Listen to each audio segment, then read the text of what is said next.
friendship.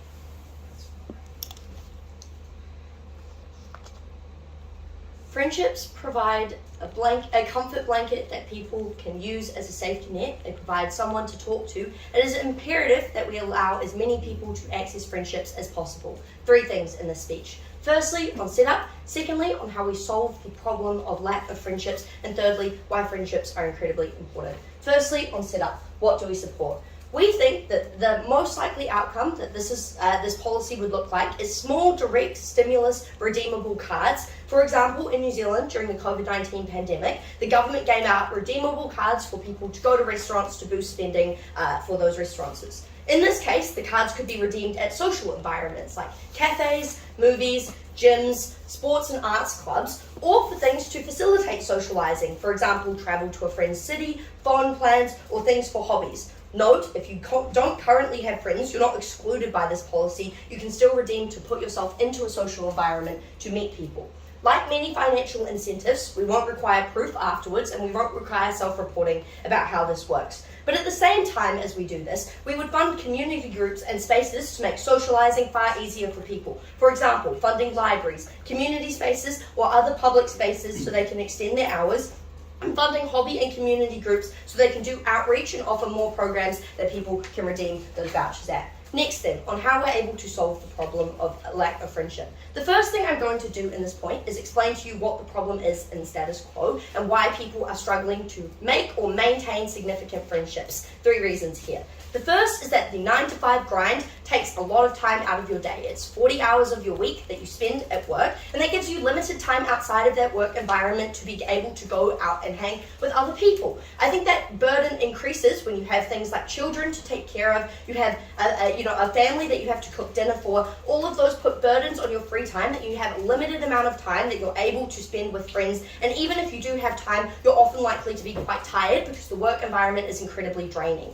The next reason why people struggle to make friends in the status quo is because there's a group of people for which it is very difficult to socialize. That might be immigrants who come to the country and have a language barrier or a culture barrier that makes it difficult for them to make friends, or it might be low-income communities that have a financial barrier to making friends because they don't have, a lot of activities where they would go to hang out with their friends cost money to be able to opt into. That means 2 things. 1, there's a group of people in society who struggle to make friends, but secondly, the friendships of everyone is declining as cost barriers increase, as time barriers increase, as emotional barriers increase. That harms the strength of friendships, how often you see your friends, and the amount of friendships you have. Why does the government need to step in here? 3 reasons. The first is that the government cares about people. They have, as we're going to prove throughout this case, that friendships are an incredibly important part of people's lives that the government cares about and needs to make sure that those are provided. Secondly, to solve the problem that we set out, it requires a multi-part solution that only the government has the access to be able to achieve. For example, if private companies wanted to set up a new social space, it is unclear how they would break the time barriers, cost barriers to people being able to access that space while being able to still be a profitable business. Only the government has the access to be able to solve this problem.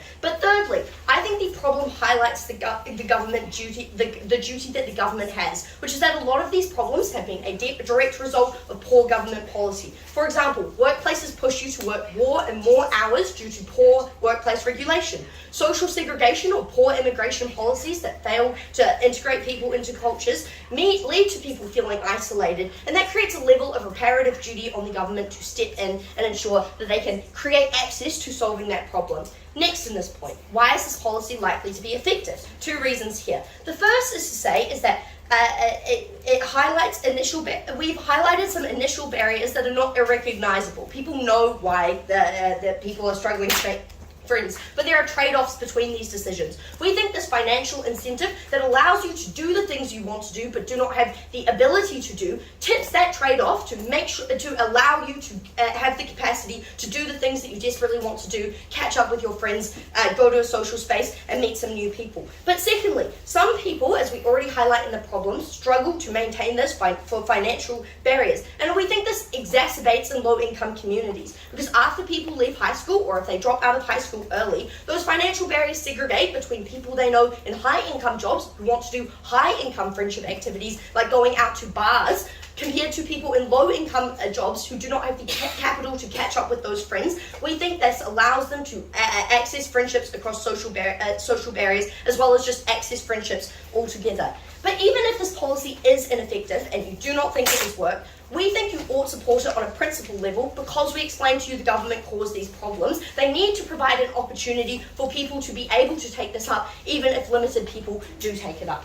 Next point then, on why friendships are incredibly important. We think that friends do a good job at stepping in when the government, friends do a good job at stepping in for you in your time of need. Why are they good? 2 reasons. The first is we think that you're likely to have more frequent friendships and or more friendships in your community. For example, if you go to community centres, and we think that has a range of benefits for people. That can look like babysitters to help look after your child when you have to work a late night at work. It looks like when there's crime on your street, your neighbour knocking on your door to let you know that there was a burglary a couple houses down and maybe you should lock your door tonight, rather than just like leaving you out to not be aware of that information. And that's for 2 reasons. Firstly, there's less anonymity, so that barrier is broken. It becomes easier to talk to that person. But secondly, you feel a sense of responsibility because you know them, you've met them on the street, you've met them at your community group, and you want to be able to provide for them and help them out in that good Samaritan kind of way. The second way in which we think friends are good is for people's mental health. And that's because interactions remind you that people care about you and want to hang out with you. It is incredibly easy to get stuck in feedback loops where you hang out by yourself, where you feel like you're unable to make friends, where you feel like you never had the opportunity to make friends, and you see everyone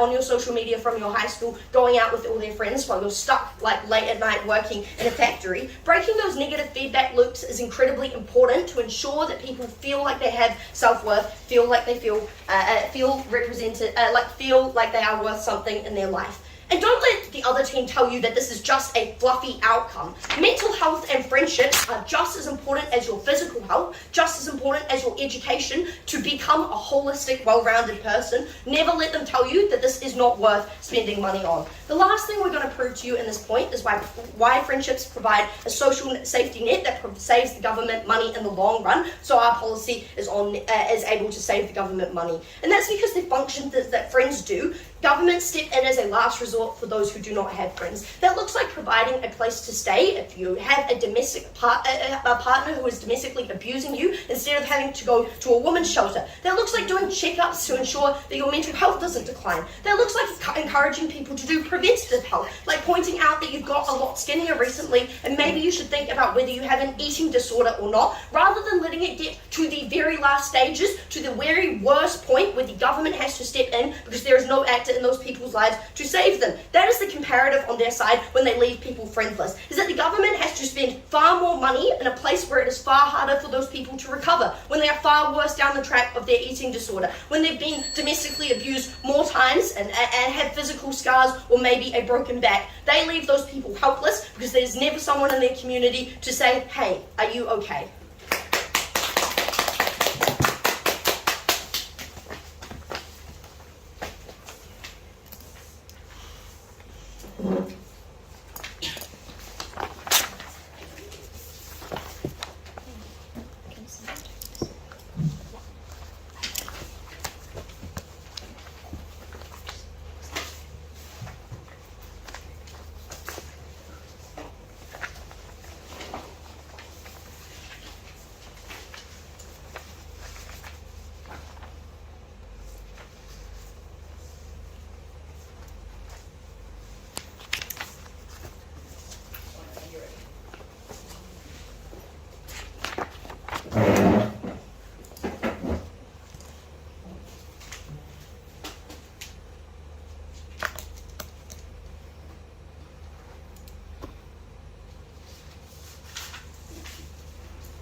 I love my friends a lot. I have a close, small group of friends, and they've been probably one of the greatest sources of happiness in my life for the past 3 years. But I remember back when I was in year 11, I was lonely, I was awkward, I was very insecure, and I didn't see myself as someone who could have value as a friend.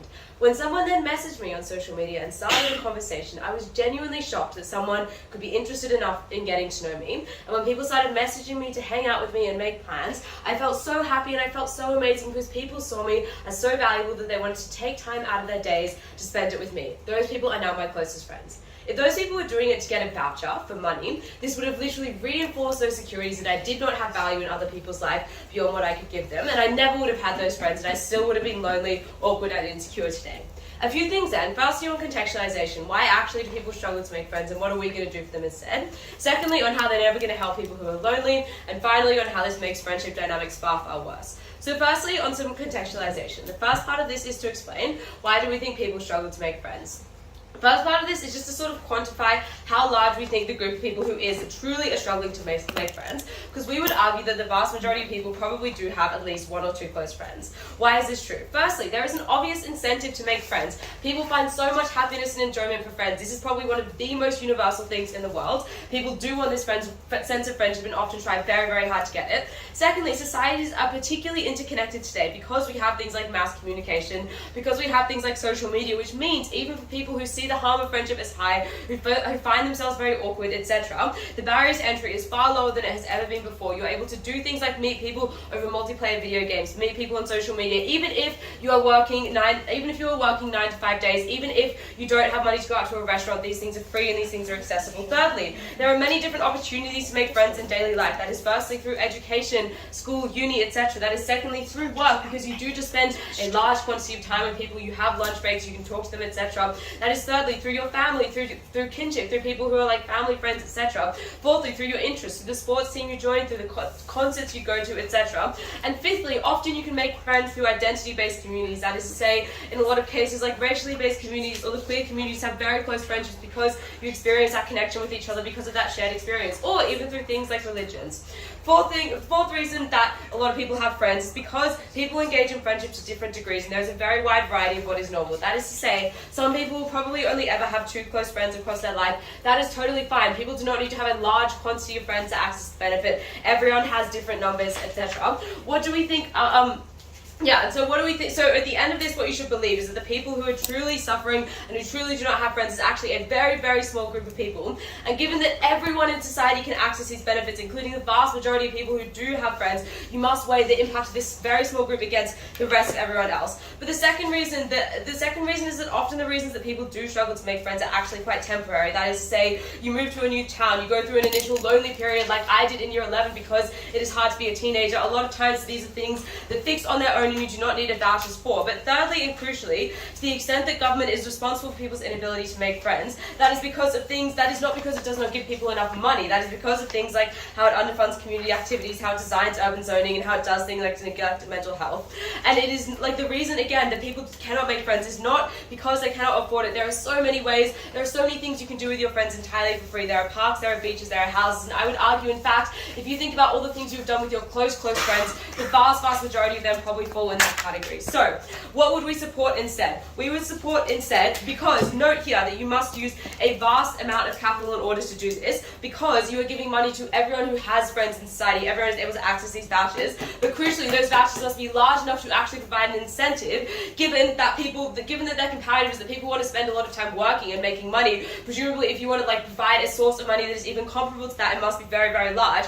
They also must be ongoing, given they're supporting things like maintenance of friendship and stuff like that. So what are we going to do with this capital instead? Firstly, we could probably just do nothing and still win this debate, because we say that existing measures still exist. Things like social media, where you can easily reconnect with old friends. Things like the natural densification of communities, like building to big apartment blocks where you can talk to people in your apartment. But we would also just allocate this money far better. We would put it directly into mental health resources so people can deal with a lot of the kinds of mental health conditions that make it hard for them to have friends. In some governments, maybe we would just put that money into welfare so people don't have to be working constantly and they have more free time. These tackle the actual issues that cause people to not be able to make friends instead of just giving them an incentive that doesn't fix any of the problems. So second thing then is to explain how they're never actually going to fix people who are lonely here. And the framing here is that obviously you are able to, if you have the fiat to give people the vouchers, but you cannot, like, you do not have the fiat to assume that it's going to be done well and people are going to engage with it well. And the first reason for this is just that truly lonely people do not lack the incentive to make friends, they lack the capacity. That is to say that the barrier to entry to have like at least, I don't know, like a vaguely close friend is often quite low. You only need a little bit of time. I would say almost everyone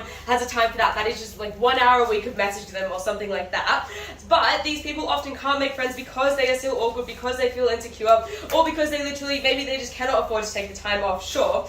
But, which means that necessarily, they're not actually going to be able to make new friends if you just give them money, because that does not fix any of the issues. In fact, they probably just feel worse because a lot of the people they know are getting money from having friends. They feel like even more of a failure because they're not getting this money. Secondly, a lot of the times people who struggle to maintain friends may just be bad friends. Maybe they have untreated mental health issues, it's probably not their fault, but forcing people, like coercing people to stay in a friendship with them to get money is probably just a bad thing. And thirdly, even if you are like sort of a more lonely, awkward person, it's very unlikely that people who are outgoing and friendly are going to want to approach you to become friends with you, because they would have a much easier time getting this voucher if they just approach someone else who's outgoing, someone else who they can make friends with very easily. So probably people who are outgoing are only going to use this with each other. Final part of this speech then is to explain how friendship dynamics get far, far worse on their side. And this is our clearest path to victory, because this is something that affects everyone, regardless of the health of your friendships currently. So, why is this true? The first reason is that the process of making friends gets far worse. This is because there is a perverse incentive for people to use this just to get those vouchers and just to make money. That is to say, people are going to now make as many new friends as possible to unlock as many of these vouchers as possible. People are going to maintain increasingly shallow friendships just to show that they are maintaining a friendship to get the vouchers. What are the harms of this? Firstly, these people just don't experience the benefits of friendship. These are people who probably would have had like maybe a smaller number, sure, but still close friends on their side. Now they just want to find as many people as possible in order to get these vouchers. But secondly, and crucially, the perception of this as a policy that happens causes everyone to doubt their friendships. Why? Because people now don't trust their friends. You don't know if that person is reaching out to you because they are interested in you, or because they just want to get a voucher to a new restaurant that just opened. You have no way of knowing this, because presumably people are going to be transparent about it, and now you cannot trust anyone.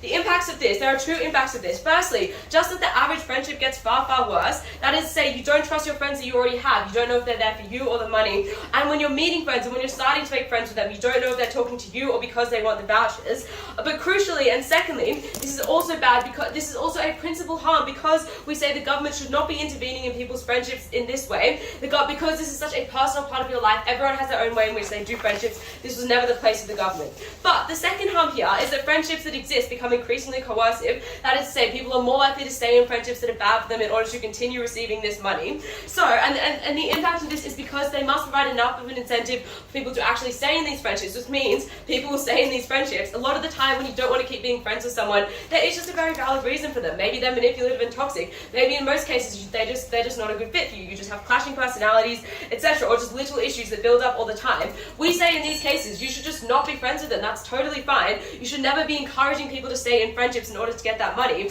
But the impact of this is particularly strong in the sorts of people that they want to talk about. People from low SES communities who cannot afford to do more like common friendship activities, because these are the people that are going to now rely on their friends in order to get that money. That was so problematic. At the end of this, you should see that friendships get worse. People cannot trust their friends. So proud to negate.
The key issue with the negative team case is that it's not just a matter of crossing a threshold of having one or two friends.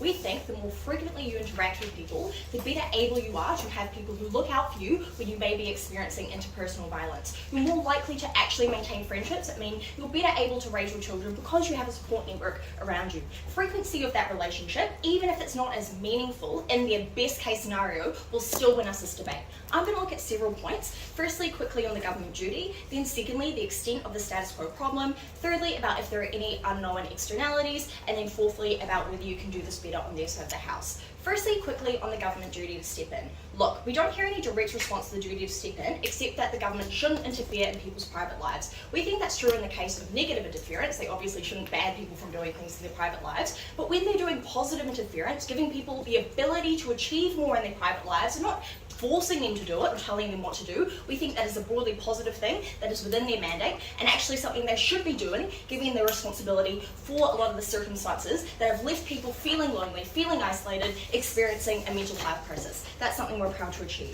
Okay, moving on then to the extent of the status quo problem. What we hear from the negative team is that most people have a certain amount of friends because there are clear incentives to have friends, because people are interconnected on social media, because they already engage over things like hobbies, and they can do things in their free time. Several responses. First thing, we already acknowledged most of these factors, but we told you that you have to trade those off against competing interests, right? And that in your 9-to-5 grind, capitalist rat race lifestyle, it's probably likely you make the decision to prioritize that to be able to afford to live, rather than a friendship that seems, to you relatively less important because it's not as tangible in ways that you can see at the moment. But secondly, a lot of their examples don't provide the same benefits. For example, online friendships don't provide people within your community who can look out for you, who can check in on you, who you can see more frequently. Those friendships don't achieve the benefits we achieve. Again, in terms of just doing free things, right? Those are very limited because even if you're just doing free things, you might not be interested in doing that all the time. You might not have the money to be able to leave work. That doesn't engage with the trade-off that we told you. The third thing is, even if it's true that the status quo is already reasonably good for the vast majority of people, we can still prove a benefit by showing we strengthen those friendships, right? We get people to have more friends, to have greater communities. And we think that's significant because it actually does mean people have better mental health support, better parenting support, better interpersonal violence support, and all those other things. What does this mean in the debate? Firstly, it means you should still weigh our general benefit very highly because it's not just, crossing a threshold, it's scalable and it's something that we think can be very important in this debate. But secondly, it means the negative can't do just nothing and benefit, right? Because a lot of the reasons why people aren't currently in friendships are still true. So if they do nothing, they're still going to leave a lot of people unsupported and harmed. We think that's terrible and not something we support. So let's talk about what this policy actually does. I'm going to start off by addressing the main claims we hear from the negative team attacking us. I think the biggest one is that this reinforces insecurities and cheapens friendships. Several layers of response. The first, I just think people care about money. Remember that these are often people that want to go to movies, want to go to restaurants with their friends, but feel like they can't afford to. I've never heard someone in New Zealand complain about receiving free money on the government that they can spend on things they enjoy, right?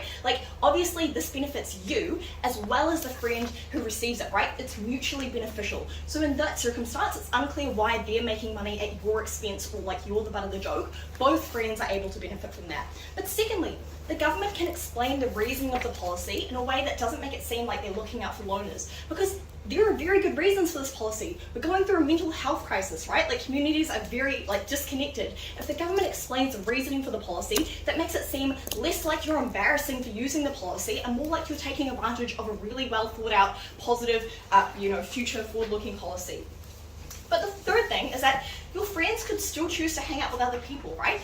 If they really didn't like you, they don't have to hang out with you. They could use their voucher somewhere else and not use it at all. So it's not necessarily going to show that they're just doing it for the money. Clearly they still are making a choice to hang out with you and spend time with you, and that's really important for you in reminding you that your friends care. But fourthly, even if you think this cheapens the friendship slightly, it's unclear why this means you're never going to hang out with them. Because lots of people hang out for convenience all the time, right? I'm not BFFs with everyone at this debating tournament, but I'm hanging out with them, I don't choose who comes, and you can still get not anyone in the room, but you still get the benefits of Friendship, right? You still get distracted from the negative thoughts that you might experience alone in your head when you're thinking, oh my god, I'm worthless, everyone's outside and I'm at home alone. Well, at least now on our side of the house, you're doing stuff, you're included, maybe your insecurities are put on the back burner for a little while, and by breaking that negative feedback loop, you probably have huge benefits for your mental health. Okay, next attack we hear is that people are going to game the system. Just to re-clarify a model, this is a payment that you get in advance. You don't have to do anything to show that you're earning it. It probably comes out annually or biannually. So there's no way for you to game the system by like going to more restaurants or anything. It's unclear why that's going to happen. Other main problem here is that how this affects people who are particularly lonely. What they say is that this is going to feel like you're a failure if you don't get the money. Again, you get the money first, so then you can, spend it on whatever you want. That means you're more able to put yourself into circumstances where you can make friends. And maybe that means you can actually afford to do the hobbies that are meaningful to you. Maybe you're a loner because your passion is something really expensive and nerdy, like archery, but you can't afford the equipment. Our policy gives you the means to overcome barriers to socialization that are probably the reason you're more lonely. Like, I don't think people are like inherently different most of the time, and that's the reason they can't make friends. Because most people are incredibly different, right? There's probably someone similar to you. It's more likely that in your particular material circumstances, there is a barrier that prevents you from making friends. We're the side that helps you overcome that. But the next thing is that, if you're outgoing, people just approach you, already address that. Then they say, if these people are bad friends, we shouldn't force people to socialize them.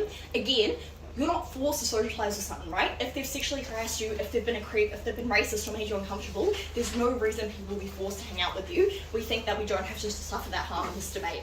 Even if we don't prove a benefit for this, percentage of people who don't have any friends currently, we think that that doesn't actually cause them any further harm, and you should still give us the debate on the general harm that we prove to the vast majority of people. Finally, I want to address what they say, which is that you can take this money and spend it better and more directly to address issues. Again, several responses. Firstly, you can't just choose where this money goes on their side of the house. We think it's unlikely that you can just get the government to funnel shit tons of money into mental health, given they're already trying to do that and it's not showing significant payoffs. But secondly, this isn't mutually exclusive, right? And note that we heard absolutely no response to all the material Aisha gave you about why this actually is a policy that will probably save the government money in the long term. That means that we're probably going to be have just as much money to funnel into these policies and achieve any benefits if they do work. At the end of this debate, at the end of my speech, I just want to emphasize that friendship can have incredible life-affirming benefits, right? Like, I think everyone agrees on that. But that doesn't stop when you get one or two friends. It doesn't stop at just hanging out for 1 hour a week. You can maximize those benefits and make the most out of them when you give people the financial means to do that, when you allow them to, work a few less hours and not have to stay for overtime. You get far more benefits from that side of the house. Very proud to affirm.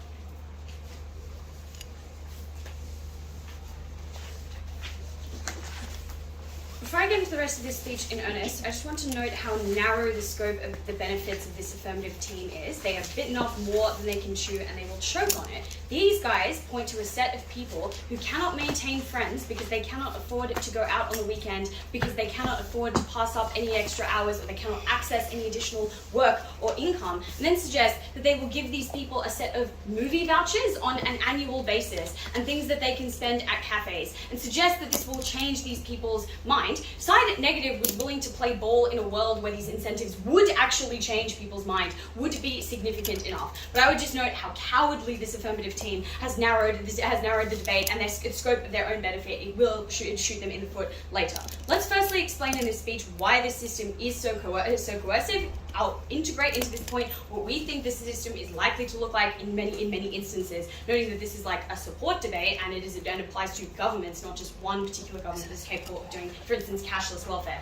Secondly, I will explain why it is incredibly bad for friendships, which is literally this team's only path to victory. Let's explain firstly why it's coercive. The point on coercion is important for two reasons. First is that we explained to you at Mayor that it is immoral for the state to impose its will in people's private lives and relationships in this way. And I would note that it is a support of governments, as in multiple governments may. We don't actually need states to be actively illiberal in these circumstances in order for this to still be immoral. But I would note that here that they do exist, and that is incredibly powerful. But I think the analogy that you need to use here, as it seems so kind of flippantly brushes off when we explain the intrusion into people's private life, private decision making, if the state determined that it was good for your health or your well-being to stay in a particular romantic relationship and have that person around your life and have ongoing dates with that person, it wouldn't actually matter if that person was abusive to you. Your will is still being abrogated in that sense if you chose to stay with that person because of that incentive. And that is the kind of sickening framing that I think you need to keep in mind. This team undersells just how important people's friendships are in their life, kind of funnily. Second, the reason this is really important is the palms of friendships that you don't want to be in are actually vast. People being trapped in communities that they do not want to be in, that perhaps discriminate against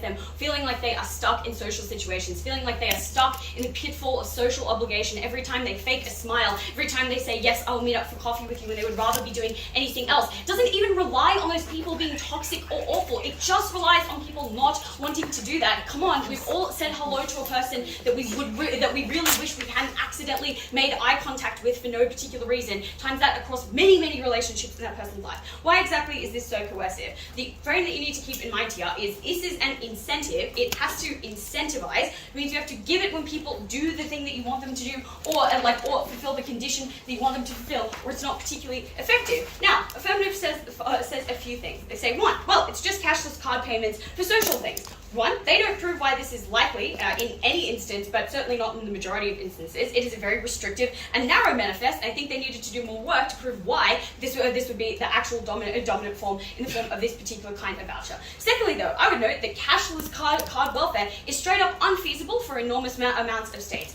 There are literal whole unbanked populations who do not have, and therefore the systems of economies that cater to them that do not accept, for instance, card payments, and this doesn't work there. Entirely cash-based populations. Second, the administration of this kind of thing, even for the world's largest governments, is a really big hassle. I'm sure lots of states that want to be stingy on welfare would love to do cashless welfare, but they do bank transfers online anyway because it is much less hassle for them. Third thing is that many social functions are just people's lives. So, for instance, it looks like going to restaurants and cafes. It probably looks like going to food vendors as well, things that people need to do in order to survive. Now, at the end of this, you should probably believe that this money will be meaningful to people in how they want to spend it and how they can spend it, irrespective of how this team narrows the debate. Second thing that they say is, well, but it's a small amount. Maybe it's paid annual. I would note firstly that it has to be a meaningful amount for this kind of incentivization and facilitation of people's friendships to apply here. To the extent, again, that people are missing out because they are so painfully socially awkward, it's got to be a really big kick up the behind to get those people out and socializing. To the extent that people have to take time off of work to do that, it's got to be a fairly large compensation for that. But secondly, this is a predictable and ongoing source of money. Even if it's just annually, I think that's a cop-out, but I think it's more likely to be more frequent than that. But even if it is just annually, getting a predictable amount of money is incredibly valuable to people who often live, for instance, paycheck to paycheck, rely on predictable sources of money. Oh no, lastly, the people have many friends, and to the extent that this is a compensation for instance, making new friends, rekindling old friendships, and maintaining your friendships, that is especially pernicious for people who are in whole communities that they might want to live, that are of particular ethnicities, that are conservative, that are religions and churches, that are toxic extended families and toxic schools. Now those people are coerced into staying in their entire communities, or they will, for instance, lose access to this form of payment. The third thing they say is, well, we won't ask for any proof. One, wow, if this is true, this is perhaps the worst and most inefficient, ineffective form of government expenditure I have literally ever heard of. It is so egregious, it probably ruins state capacity capacity to do welfare for much else, both in the capital that you have to pay out to every state in your, every person in your country, irrespective of their means, because everybody has friends, and just the will and the political will to do that erodes, wastage erodes that kind of will for any other kinds of social welfare payments there. I secondly would say that this is extremely unlikely. It's likely they do in fact require some proof. Look at the way that people talk about welfare and dole bludgers and that kind of rhetoric and the requirements that make people jump through for that. Secondly, I would note that, for instance, if you're trying to prove a relationship, like when you have to say do something like apply for a visa, that is often also particularly pernicious. I don't think it's likely to be that bad. I think there's some proof required.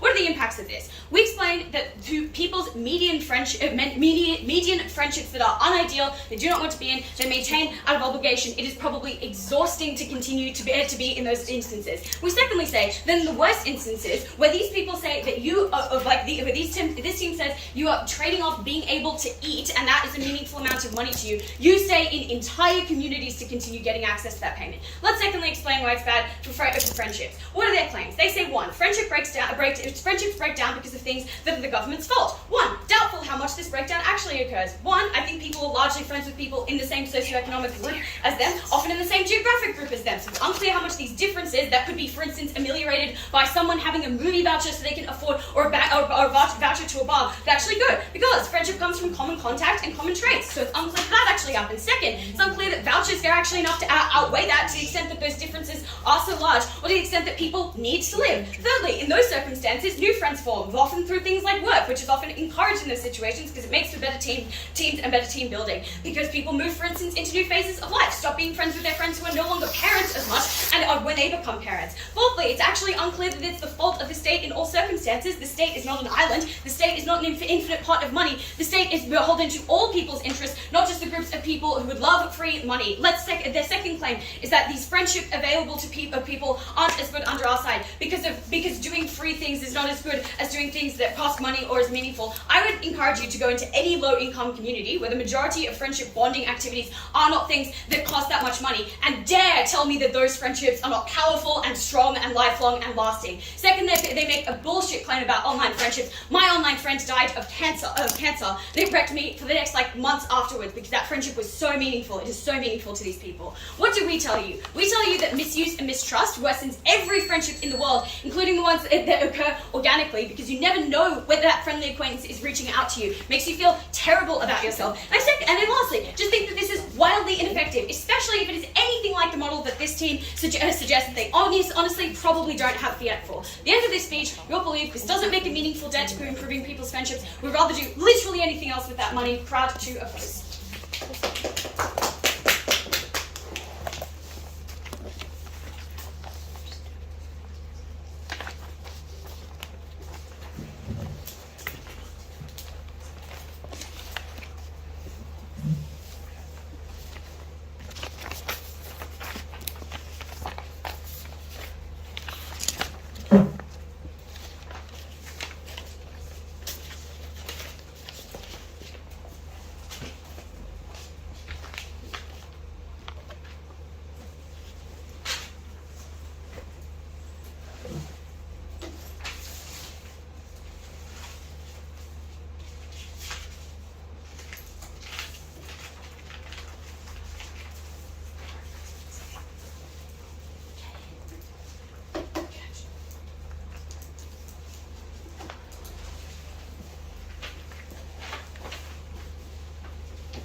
The first question I have after all of that model bashing at second is, how do you guys propose you're going to get any mental health spending either, given you point out it's a supports debate?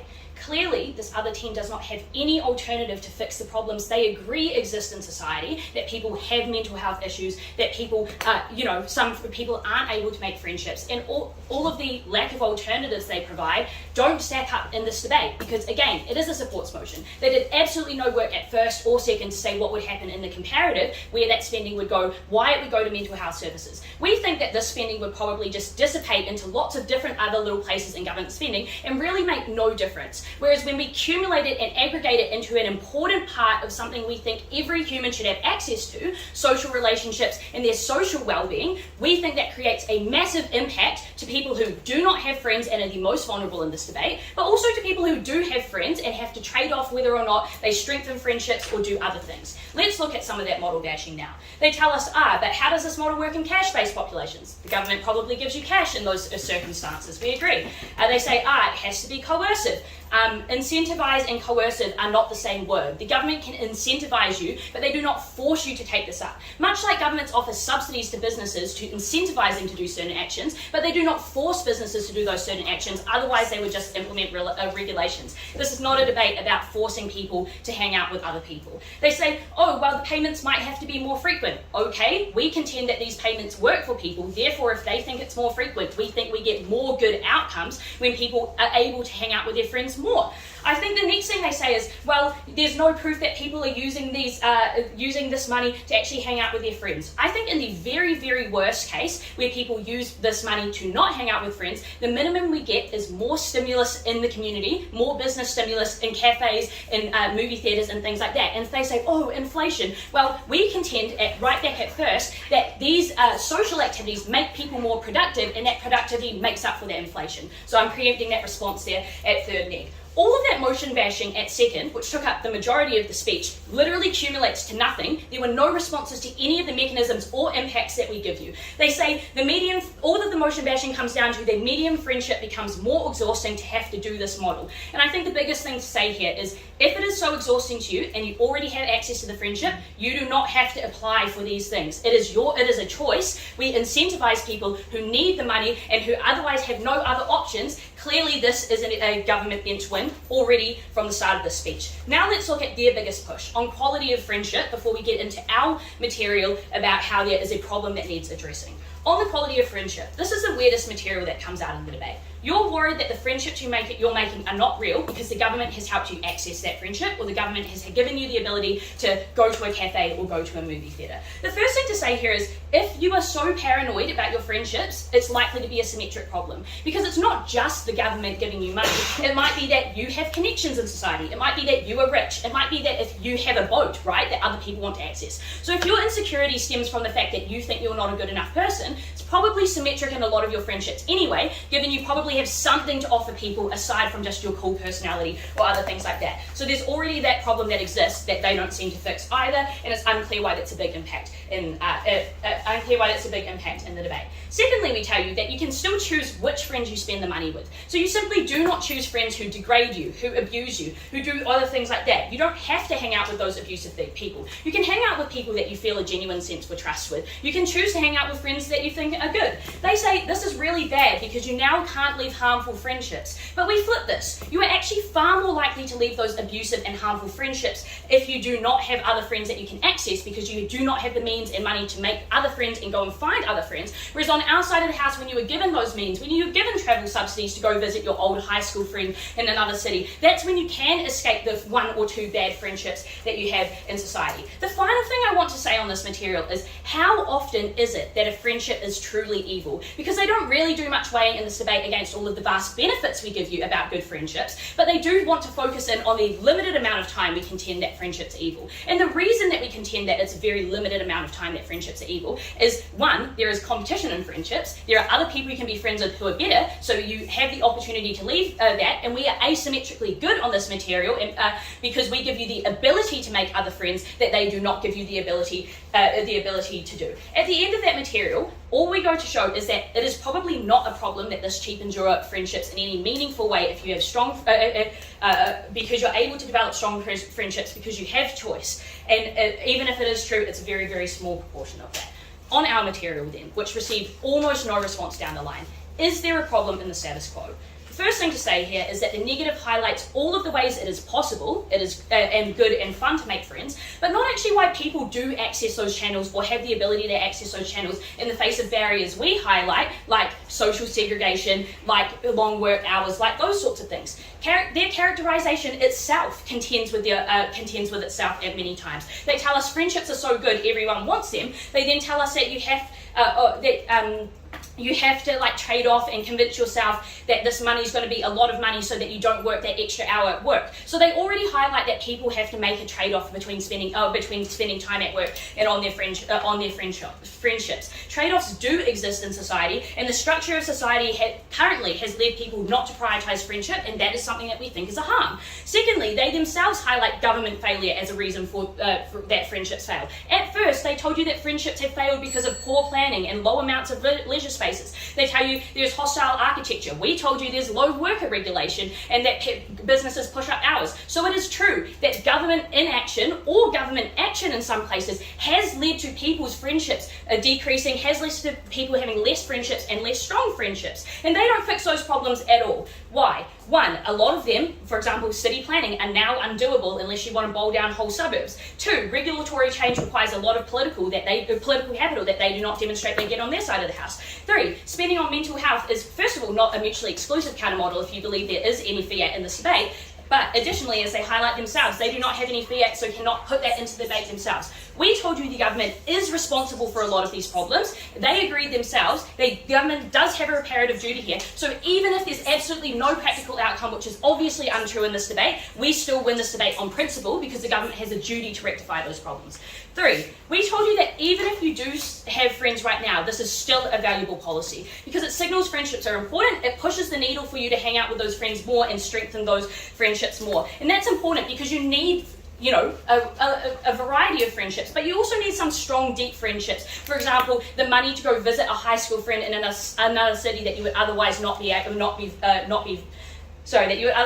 visiting. So it's not true that it's just a narrow group of people who do not currently have friendships. We care about strengthening those old, strong friendships as well. And why is this important? Because we received no response to our impacting at all. One, friendships reduce government spending over time, so this policy is actually a net positive. And that is for the reason that friendships can step in early in places like your health, for example, so that you do not visit the hospital like far down the line where your health is much worse and where you're a much more expensive patient. Additionally, we told you that friends massively improve people's well-being, and that's really important, just as important as your physical well-being, just as important, and social well-being is just as important. Finally, friendships improve productivity, because if you are happier in society, you are likely to work harder, and you're likely to do better things for society as well. At the end of this debate, friendships are a vital part of your humanity that the government has continued to disprioritise and even harm. We rectify that.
I'm going to start this speech by asking the question of whether side affirmative meaningfully solves the problem of friendship. And no, I use the word meaningfully because for all the reasons that we tell you at Connor, all of their model is probably going to solve friendships in a very unmeaningful way and affect a small amount of people. The reason that I'm starting is because this is the affirmative team's only path to victory, and I'm absolutely going to knock them out of the park for it. So, why doesn't side affirmative at all solve the problem of friendship? Firstly, the problem of friendship that they talk about is not that big. We point to you several incentives down the bench to suggest that the problem of, people not having any friends is not that big. Most people in society do have friends and do have meaningful friendships because, firstly, there is an incentive to make friends because of all of the benefits that they talk about, right? Because if it is so impactful to have friendships, then people have an incentive to pursue those things in the status quo. Secondly, there's lots of places to make friends because you have work, you have school, you have your activities that you do outside, outside of your work. There are so many places for you to meet friends. Thirdly, most people do have the social skills to meet friends, right? Because most people are able to hold conversations. Most people are not plagued with these issues. So I would simply suggest that this is not as big of a problem as side affirmative wants to make. So at the end of this, there probably is not a big imperative for side affirmative to do this at the very first place. Why do they say that friendship is a really big issue in society? And I would note, before I get into any of this, they list a bunch of reasons as to why people might not have friends, but never actually quantify those reasons to suggest this is actually a big issue, right? Because they say, well, there's a 9 to 5, but that doesn't suggest why that, impacts a huge amount of people as to why, that limits their ability to make friendships. So they explain that there's, the capitalist rat race. You work long hours, you work a 9 to 5. Two responses. Firstly, maybe you have a 9 to 5, hang out in your 5 to 9. You have lots of time outside of work where you can hang out with friends. You can hang out with them on your paid time off, on your weekends. You can use your existing high school relationships to make sure that you're not, to make sure that you're still hanging out with these people. Secondly, though, I would note that to the extent that they say, well, people are incredibly poor and that's why they don't hang out with their friends, I would note that their model barely solves this problem at all, because if people had friends at the very first instance, they could do things and access those friendships in ways that did not require money, because you can invite your friend over to your place. You can hang out with them, as Maya points out, in a park or at a beach. This is not something that required a voucher for you to fix, right? A voucher does not go to solve the fact that you don't have time outside of your job to do this, right? Because if you didn't have time, you were never going to have time, regardless of what a $25 voucher from the government was going to do to you. Their final thing is saying, well, maybe you have expensive hobbies like archery. If you have a hobby like archery, you probably had a bunch of money to do that thing in the first place. It is deeply unclear why this was the sort of thing that the government was benefiting. I think this debate is limited to the scope of pretty much, what they say down at first. Cafes and restaurants, absolutely useless. So, at the end of this, if we prove to you that there is, a very small amount of people that this affects, and this is not that big of a problem, there's simply no imperative for side affirmative to invoke this model. And to the extent that there is no imperative, governments should not principally do things that are useless and do not actually have that much social benefit. The second thing I'm going to point out then is that the affirmative model is just deeply ineffective. I would note that they support giving people like free money and free vouchers to do literally whatever, be it activities, go to cafes, go to restaurants. If it's I'll firstly point out this is incredibly expensive, because if you're giving like $100 a year to a person living in the United States, which is 300 million citizens, that is like $30 billion that you've now invested into that population. That is a whole infrastructure project. That is such a vast amount of money that you have to spend on these people. I don't even think that money is something that is particularly worthwhile, because firstly, as we explained to you down the bench, people are going to game the system and misuse that money for things that are just not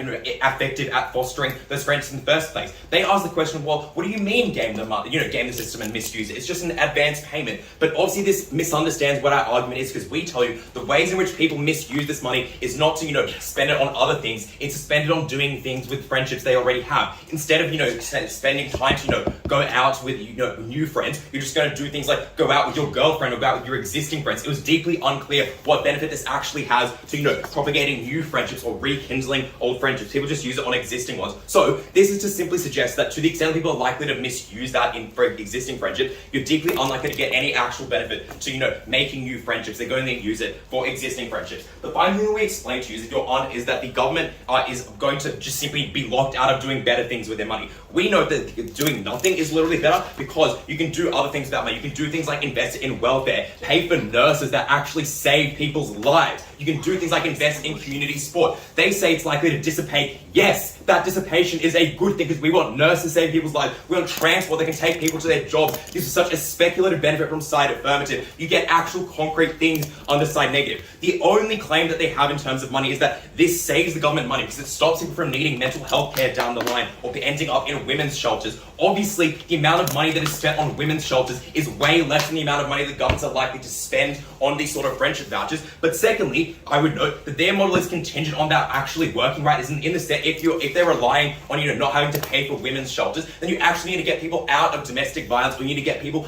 out of really depressing situations, which they never do in the first place. So you don't actually end up saving people money. But finally, we explained to you that financial incentives actually encourage you to stay in the sort of toxic friendships and to stay in the sort of abusive things that they said that you're likely to stay in. They say, well, there's no obligation to stay friends with toxic friends or to stay in toxic relationships. Have they ever met a person who has stayed in a toxic relationship? You don't do that because of the fact that you have a choice. There often is no choice, because if your abusive partner asks you out for a dinner date, then that is something that you have to take up with them, otherwise they're going to abuse you. You don't get out of toxic friendships because those are things that are the most coercive, as we explained to you down the bench at Connor and Mayer. You don't actually end up solving any of these issues. Note the such limited scope of their benefit. They are unable to claim that this saves you any sort of money down the line. So, note panel, at the end of this debate, the side affirmative's benefit is so speculative and so small that it ought not be weighted in the debate. Rather, you should care more about friendship dynamics writ large, which is how we win the debate. What do we tell you? We tell you that if you get a dinner invite from someone you haven't hung out with before, or someone that you haven't seen in a while, you're going to doubt whether they actually genuinely wanted to hang out with you, or whether they were doing that because the government told them to, or because they just wanted a free meal or a financial benefit. That was absolutely huge, and it cheapened those friendships in such a significant way. This was debate-winning material for two reasons. Firstly, because it affects all members of society. It changes the nature of all friendships that exist out there right now, right? Because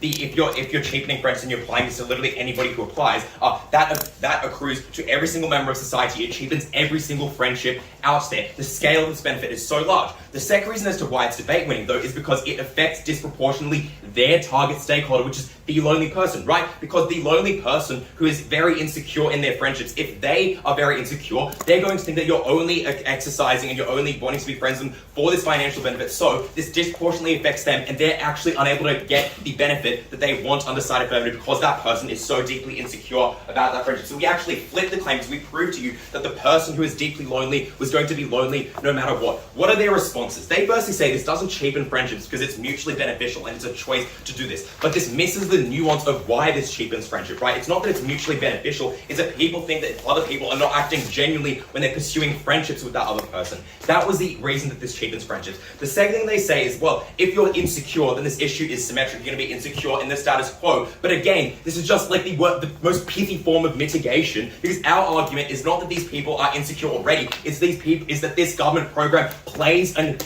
manipulates those people's insecurities to make them feel like those friendships are not worth pursuing in the very first instance. The final thing they say is you don't have to hang out with abusive people, but I've already explained to you why that is something that you're likely to do, because if you have an abusive partner, you have to comply with them, otherwise they're going to abuse you. At the end of this debate, this hugely worsens friendship dynamics writ large. You ought to care about all of society over the very small amount of people that they try to care about, and they don't even benefit because their program is so pithy, and a $100 voucher is never going to solve the problem that they sought to explain.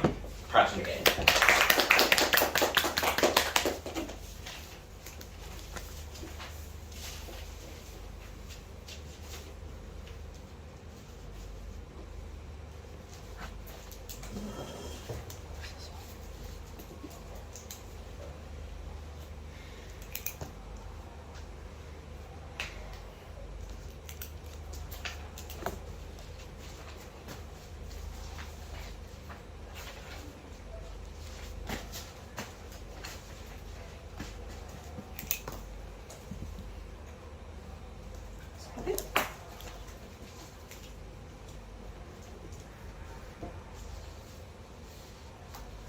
Affirmative loses this debate twice over, because they lose this debate if this system is a series of slips of paper that say redeem a meal with friend, and they also lose, and probably lose even worse, if this system is a pair of golden handcuffs that chains people to communities, that chains people to others that they did not want to freely associate with, that affects their freedom and their free will in any kind of sense. They will lose in both of those instances. I'm first going to ask the question on whether this will work, and then I will ask what happens otherwise. Let's firstly ask the question of will this work? And if it doesn't, that is devastating for this affirmative team, because it is a devastating waste of money. They cannot get around this with, well, it is more stimulus, because that is not the debate. There are a variety of ways to do stimulus. I would suggest there are probably many better ways to do stimulus, not the debate.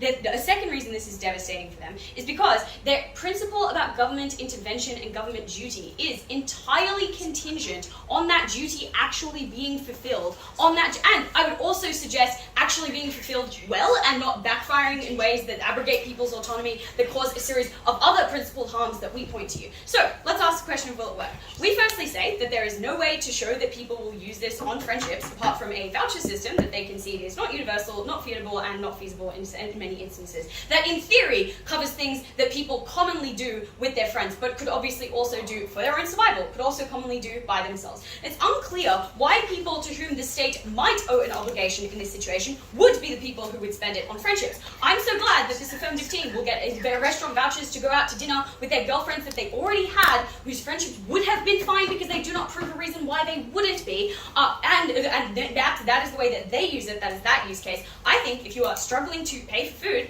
you use this to pay for your own food, and you still have to work 40-hour weeks, and you don't make any new friends. That is what we explain down the bench. The second thing we explain is that it is not sufficient to satisfy the imperative that they set themselves up for. This set of people will be fine, would have been fine otherwise. The third way that we explain that this doesn't work is that we explain that in the instance of new friendships, in the instance of rekindled connections, and in the instance of basically everybody except your closest friends who you trust already very dearly, this cheapens the ability of friendships to function in the ways that this team describes. You don't reach out to someone with your problems if you think that they might only be friends with you because they get a stimulus payment for doing so. It undercuts every single one of their benefits. And their problem is, if they want to solve the problem that they set out for themselves, the problem of the 9-to-5 grind that totally obfuscates and alienates your ability to act like a person, make friends, and engage in community. If they want to solve that problem, they run it face first into every single one of our harms. That it is wrong to assign a really meaningful amount of money to what are ultimately very private and nuanced relationships between individuals. That it is wrong to shackle people to a series of kinship friendships in communities that they maybe do not want to be in, that are very powerful and already very difficult to leave. I cannot imagine in Affirmative's world, if these payments are sufficiently influential that they change people's mind, they change their decision calculus,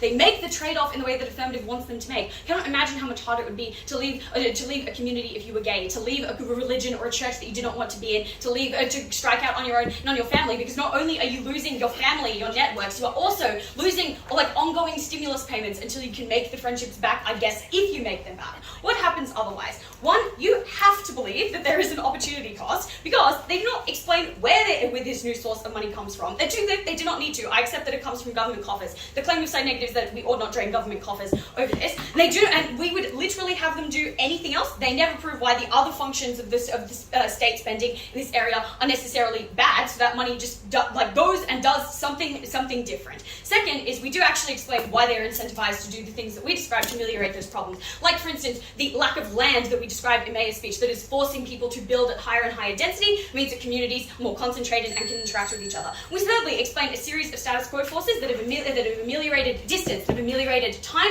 that have ameliorated geography. And that is really important for people building meaningful friendships. Maybe it is not the same as having a neighbor, but I'm certainly very thankful for all the times my online friends have checked in on me, and I'm incredibly proud to negate.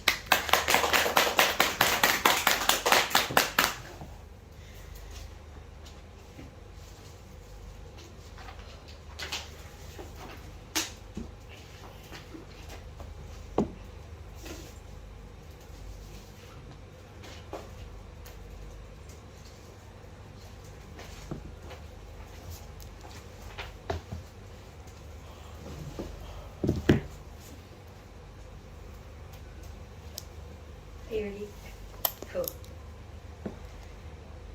3 questions in this speech. Firstly, does the government have a reparative duty to do this? Secondly, what is this likely to look like? Thirdly, on the effectiveness of the policy and why it is so worthwhile. Firstly, on the principal clash. I think this is the path negative misses the most when they just assert the only path we have is better friendships. Because we tell you, right down the line, that you ought to still support this as government causes a set of problems due to poor immigration policy, social segregation policies, workplace regulations that create a reparative duty. And the responses we get here are sufficiently lacking from the negative team. The first is that they give you a counter principle on private life. But we explained to you at Grace that you never force anyone to do this, and all the responses to this afterwards are analogizing it to like staying in an abusive relationship. We actually explained to you at Harper that you get the ability to get out of that when you get the capacity to use a voucher to go meet someone else at a social, like at a community centre that we fund increasingly. We don't think that you infringe on people's private lives. But secondly, the other response we get is just an assertion that the government doesn't cause all problems. That's not a direct response. That doesn't respond to the problems we tell you the government causes. There's still a reparative duty there, and we can win on that reparative duty because government has caused active harms in people's life that they ought try to fix and give people an opportunity to get out of it. Next, on what we support. I think negative here does a lot of likelihood analysis about why this and that is not likely in the terms of in the types of vouchers we support, but never show you what the likely alternative of incentivizing friendships would be. They just broadly accept the types of cash payments we get then. I don't think you can adjudicate this debate without knowing what the type of supporting friendships would look like. I think all that model bashing might not do much to decide the decision of the debate then, because I don't know how else they think the government is likely to incentivize friendships. And the comparative they give you on what they would support instead is incredibly weak. They drop defending mental health because Grace explains to you very clearly why that's incredibly unlikely to happen in terms of government spending, and then explain to you at Harper that it's likely to go random places, just spread out across the coffers of government spending, no response at NECBlock. So I think you have to believe then that the clash on this debate of effectiveness is just, are we able to increase people's better friends, because it's unclear what the impact of literally any other spending in the government is. Lastly then, on effectiveness, two groups of people in this clash. Firstly, on people who have a lot of friends currently. We outlined to you a clear problem, which is basically just that the rat race or the problems that you face in social segregation and the differences between social class create a barrier for you to getting friends. In short, negative gives you lots of incentives as to why people want friends, but they miss engaging directly with the problem we give you. That this is a capacity trade-off gap where we tip the scale to making people not miss shifts at their work, but instead of being tired and lying at home because they just cannot find the energy to go out and spend time with their friends, they have an active incentive because they see a voucher, they apply for it, they say, hey, let's go to the movies together. Then they say, oh, people game the system and spend time with their existing friends. Have they read the motion? It says not just new friends, but maintaining and rekindling old friendships. Spending time with your friends is good, as we tell you, because it increases the scale of those friendships. It increases the amount you see your friends, the amount of emotional connection you have with them. Those impacts are incredibly meaningful, never responded to. The next push here is to say that it's coercive, but we give you two responses here. Firstly, as third negative says, that your abuser will be likely to always abuse you. So I don't think it's clear why they're ever able to get out of toxic relationships, as we explained to you at Harper, to no response. But secondly, we flip this to say that more friends give you more opportunities to leave. They never give you a response to that there. The last group of people in this debate is people without friends currently. They only give you weighing here to say it's a small group, you shouldn't really care about it. Two reasons we should still care. One, vulnerability. We give you at Harper to zero response. So these are the most vulnerable people in the debate. And secondly, it's the larger scale of impact, because this is the people for whom it is most worthwhile. It's the people who will get out of domestic abusive relationships because they finally have someone to look after, to notice them on the street and say, hey, are you okay? Something that someone can never do when all they talk to you through is a screen on a video game.